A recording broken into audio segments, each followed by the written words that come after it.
So our own Anthony Miller had the USFL Draft winners and losers list. You always got to have a winners and losers. We just went through the draft this past week, the USFL. Its first draft since they rebooted the league. We're not going to get into the whole legals thing. So there were sleeper picks, some draft surprises. So let's get right into it.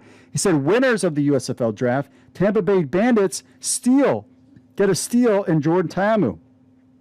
While the Michigan Panthers picked the former Michigan Wolverine quarterback Shea Patterson. Makes a great story. Head coach Jeff Fisher made an interesting pick, to say the least. The door swung open for the Tampa Bay Bandits to pick one of the most established quarterbacks in the draft, with selecting Jordan Ta'amu, number 2 overall. So winner, Tampa Bay Bandits for getting Jordan Ta'amu.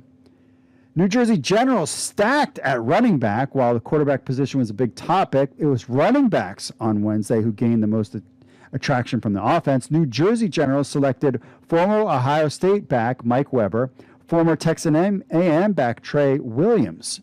That's a pretty good. Williams was recognized for his time with the Seattle Dragons, as he was part of the deepest running back depth chart in the league.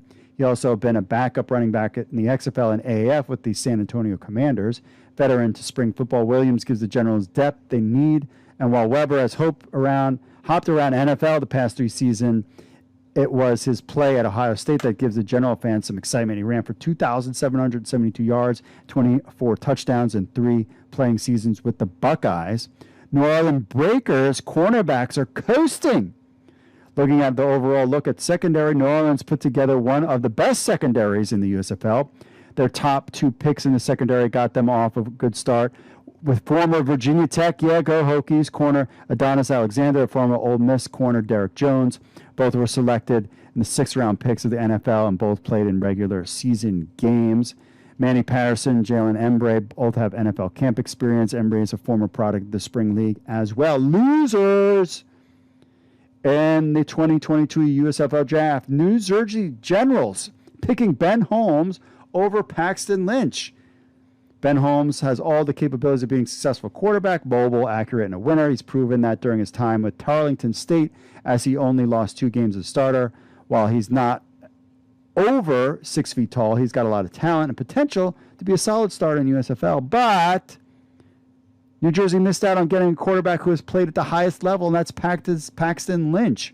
Yes, the argument can be made that Lynch was a first-round bust in the NFL with the Denver Broncos, but was he given a fair shake in the NFL? He only played in 5 NFL games and only started 4. Trevor Siemian, Brock Osweiler were the main guys for those 2 seasons while he was there. I do remember that. Well, he could have played better to get the starting job. It doesn't seem as though he got a full season to prove himself. Pittsburgh Maulers receiving core. This shouldn't be a knock on the receivers that Pittsburgh drafted, as they did pick up talented players, but there was a lot to be desired with this group. Jeffrey Thomas is the headliner of this group.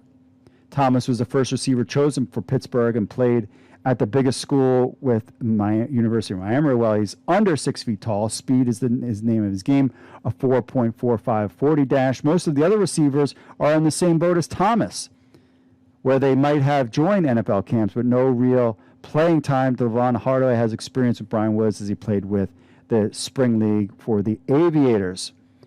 Now, fans not experiencing draft day is a loser on this list.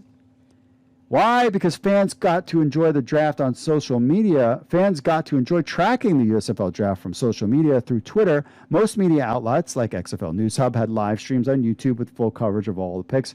One little issue is fans didn't get a chance to see many videos of it. The NFL Draft, NBA Draft are usually one of the most watched sporting events of the year, as fans love watching who will be added to a new team.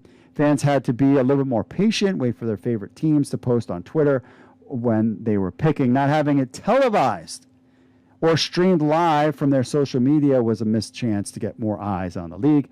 Having heavy-hitting sport figures announce the first 8 picks of the draft was a cool touch to the experience. It still felt a little as if they were taking advantage of having the television partnership with Fox Sports or NBC. Could have been at least one night of television coverage. But overall, the XFL was able to use the social media and their website stream for their draft to watch. It would have been cool to have studio shows, et cetera, but the XFL did their way, the USFL did their way, it was an interesting thing. It was a lot of fun. A lot of fans did enjoy it. But yes, it would have been nice to use that partnership with Fox Sports. Even if you put it on the Peacock, fans would have tuned in to check it out. Even if it was a cheap version of it, even if it was a half an hour pre-show, anything they could have done. But hey, they're trying to save money and save resources. They did it all on social media. Fans had a good time, and we still have a supplemental draft to go. So who do you think are the USFL draft winners and losers? Let us know in the comments.